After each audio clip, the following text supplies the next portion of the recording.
we try and keep the artwork within basically a peer available price range, which means if their peers come in and love the pieces, the peers are available to purchase it. On Main Street, that's who's coming in to see your shows, and that's who's supporting other shows. So while you will get one or two sort of bigger fine art clients maybe coming into a retail or a gallery space, mostly it's your friendship supporters. So you try and keep, with that in mind, keep the space live and active, and honestly make an artist feel good because they actually receive a sale out of a show, which is a really important part for an artist. And what it really showed us was how great a pop-up space can really be at kind of creating life within a space, helping people see the space for what it can be in the future, and really adapting it in different ways and keeping it alive. A store in the way that I would like to present it, like kind of from, if you might have noticed I have a bit of an accent. I'm from Scotland originally, and I love old world charm. I'm not really into mass production. I like making small. I make all the clothes that I sell, and I love things to last for a long time. Like attention to detail. I'm always intrigued about how I actually go about doing it. Do I sit and knit for hours next to the fire, making like these are like my big whoosh. Shawl blankets, pieces around.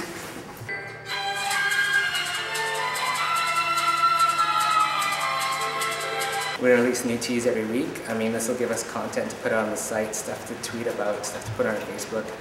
Just keep it like exciting. It's like, so they went there on the first day, like who cares? But the next week there's an even better tea, where there's just a new tea, and we have like, if we create like a following, we'll want to collect them all. So currently we're making 3 different trays, and they're housing Apple's Bluetooth accessories. This is the most recent release. It's got a flip top to it, little storage compartments underneath. Velveteen Vintage was an idea that we had from a project that we did from 1995 to 2000 with a bunch of homeless kids, and it was so successful. We had 13 businesses going within 3 months, and we got hundreds of kids off the street, and not one kid went back to the street. And we basically rented from the Chinese Freemasons. They gave us a big old building, and anywhere we could put a little shop, we did. So each kid or each couple of kids had their own shop, and they'd sew and they'd separate the stuff that we had donated. So the whole store was run on donations. These were all pretty much all donated, or we bought them so cheap they might as well have been donated. It is a line of chunky knitwear, so wraps, cowls, scarves. Everything is a pretty dense yarn. Being here on the West Coast, we've got a very temperate climate. I wear scarves in the summer. Sometimes you don't need a coat in the winter. And so pulling that through the space, driftwood, natural elements, really a muted palette, something that isn't going to cost a lot to set up, and something that's really going to make the product shine. We all design and make our own products. My work is inspired by vintage illustrations, and I use vintage illustrations and text in the back. For Ion, what I find is easy as it brings to the table a huge market already. There's already a brand, there's already a market. I know which artists we already have contact with. I've got piles of young artists that live on Main Street and around Main Street that are always ready to show their work. This is really an artist's neighborhood.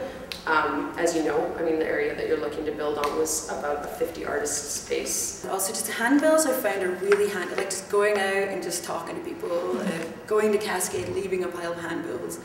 The great thing about doing music is like if you want people out to your gigs, you have to work it. You have to go out there and you have to kind of like, hey, we're here. I want to merge the music and the fashion, like use the 2 networks. We're trying to get lots of mentors, get as many kids as we can, come up with some new ideas, and just get the kids to have fun and have music on and enjoy themselves and make some money and feel good about their start in employability. Would you 2 staff the store, or one of you?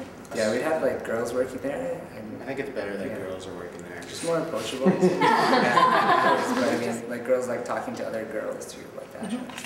Yeah. So we'd be there to answer your question, but not just us. Oh.